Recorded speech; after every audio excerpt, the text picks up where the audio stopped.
संपूर्ण देशवासियांकरता आज अतिशय दुःखाचा दिवस आहे.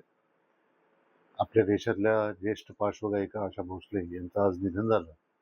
वयाच्या जवळपास 93व्या वर्षी त्यांचं निधन झालेलं आहे आणि जवळपास 75 वर्षापेक्षा जास्त संगीत क्षेत्रामध्ये योगदान त्यांनी त्यांच्या जीवनामधलं दिलेलं आहे आणि आम्ही सुद्धा आशाताईंचे गाणे ऐकून लहानाचे मोठे झालेलो आहे.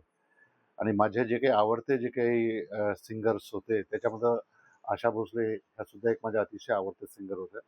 आज त्यांचं निधन झालं आहे, परंतु त्यांनी जे कॉन्ट्रीब्युशन, त्यांचं जे योगदान या देशातल्या संगीत क्षेत्राकरता त्यांनी जे दिलेलं आहे, ते त्यांचं योगदान हा देश कधीही विसरू शकणार नाही आणि प्रचंड मोठं योगदान त्यांनी संगीत क्षेत्राकरता दिलेलं आहे.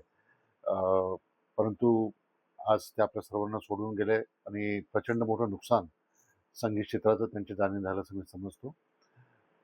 माझ्या वतीनं आणि माझ्या परिवाराच्या वतीनं आणि आमच्या सर्व सहकाऱ्यांच्या वतीनं मी आशाताईंना या ठिकाणी श्रद्धांजली अर्पण करतो.